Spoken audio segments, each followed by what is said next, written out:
Super കൺമണി സീരിയലിൻ്റെ ഏറ്റവും പുതിയ പ്രൊമോ റിവ്യൂയിലേക്ക് എല്ലാ കൂട്ടുകാർക്കും സ്വാഗതം. ബലരാമൻ ഗൾഫിൽ നിന്ന് വന്നതും പ്രമാണിച്ച് എല്ലാവർക്കും ഗിഫ്റ്റ് കൊണ്ടുവന്ന കൂട്ടത്തിൽ നമ്മുടെ കൺമണിക്ക് വിവാഹമായതുകൊണ്ട് തന്നെ വിവാഹ സമ്മാനം മുൻകൂട്ടി കൊടുത്തിരുന്നു. അത് മറ്റൊന്നുമല്ല, ഒരു ഡയമണ്ട് നെക്ലേസ്. അതാണെങ്കിൽ കൺമണി വീട്ടിൽ വന്നിട്ട് ആരെയും കാണിച്ചൊന്നുമില്ലായിരുന്നു. കാരണം ഹോസ്പിറ്റലിൽ നിന്ന് വന്ന് നേരെ ഫ്രഷായി ഓഫീസിലേക്ക് പോവുമായിരുന്നു. അതിനുശേഷം മനോജിനെ ജയിലിൽ നിന്ന് ജാമ്യത്തിൽ ഇറക്കാൻ പറ്റാത്തതിൻ്റെ കുറേ വിഷമമൊക്കെ സംസാരിച്ച് പോയതിൻ്റെ കൂട്ടത്തിൽ ഈ ഗിഫ്റ്റ് കാണിക്കാൻ പറ്റിയില്ല. പിന്നീട് അമ്മായിയെ കാണിക്കുന്ന സമയത്ത് അത് നമ്മുടെ ധനലക്ഷ്മി വന്ന് കാണുന്നുണ്ട്. ധനലക്ഷ്മിക്കാണെങ്കിൽ ഒരുപാട് ആ നെക്ലസ് ഇഷ്ടപ്പെടുന്നുണ്ട്.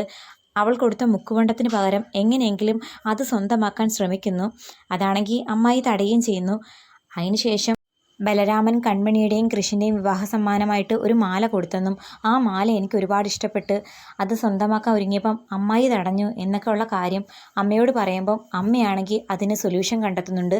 എങ്ങനെയെങ്കിലും ധനലക്ഷ്മി ഇഷ്ടപ്പെട്ട ആ മാല സ്വന്തമാക്കാൻ അമ്മയും കൂട്ടു നിൽക്കുന്നുണ്ട്.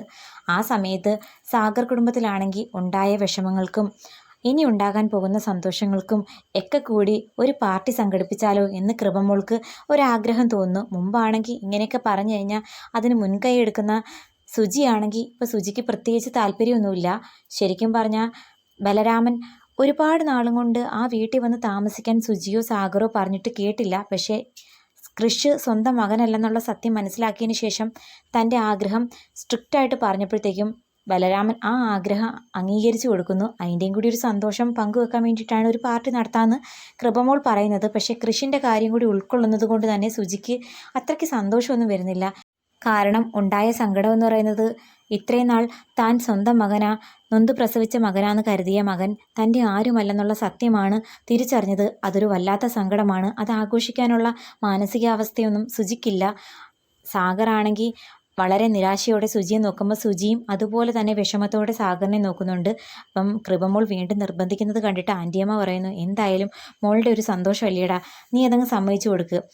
അങ്ങനെ സാഗറാണെങ്കിൽ കൃപമോളുടെ ആഗ്രഹം സമ്മതിച്ചു കൊടുക്കുന്ന സമയത്ത് കൃപമോൾ സന്തോഷത്തോടെ സാഗറിൻ്റെ കവളത്ത് കെട്ടിപ്പിടിച്ചൊരു ഉമ്മ കൊടുക്കുന്നു. അതേസമയം മാനസയാണെങ്കിൽ തൻ്റെ മനസ്സിലെ ആഗ്രഹം സാഗർ കുടുംബത്തിലെ എല്ലാവരെയും തെറ്റിപ്പിരിക്കുക എന്ന ആഗ്രഹത്തിൻ്റെ ഒരു പടിയായി തുടക്കം കുറിക്കാൻ പറ്റിയ ഒരാളിനെ കണ്ടുപിടിക്കുന്നു. മറ്റാരുമല്ല, നമ്മുടെ സുജിയാണ്. സുജി കുറേ നാൾ നെഗറ്റീവായിരുന്നെങ്കിലും ഒന്ന് പോസിറ്റീവായി തുടങ്ങുന്നതേ ഉള്ളൂ. അതിനു മുമ്പ് തന്നെ കൃഷി സ്വന്തം മകനല്ലെന്നുള്ള സത്യം അറിഞ്ഞ് സുജിയുടെ സ്വഭാവം ഒരുപാട് മാറി തുടങ്ങിയിട്ടുണ്ട്. ഇനി നെഗറ്റീവ് ആക്കാൻ വേണ്ടിയിട്ടാണോ എന്നറിയില്ല. എന്തായാലും മാനസ പറയുന്നു, സുജി പുറത്തിറങ്ങിക്കഴിഞ്ഞാൽ എൻ്റെ ആഗ്രഹം അതുപോലെ നടക്കും. അതുകൊണ്ട് സുചിത്ര ആൻറ്റിയെ പുറത്ത് വെച്ചൊന്ന് സംസാരിക്കാൻ അവസരം കിട്ടിയിരുന്നെങ്കിൽ പതിയെ പതിയെ എൻ്റെ സംസാരത്തിൽ അവർ വീണോളുമായിരുന്നു. അപ്പം ജയമോഹൻ പറയുന്നു, മോള് വിഷമിക്കേണ്ട, അതിനുള്ള സാഹചര്യം ഞാനായിട്ട് തന്നെ ഉണ്ടാക്കി തരാം എന്നൊക്കെ പറയുമ്പോൾ ജയമോഹനും ഹേമയും മാനസയും ഒരുപോലെ സന്തോഷപ്പെടുന്നുണ്ട്.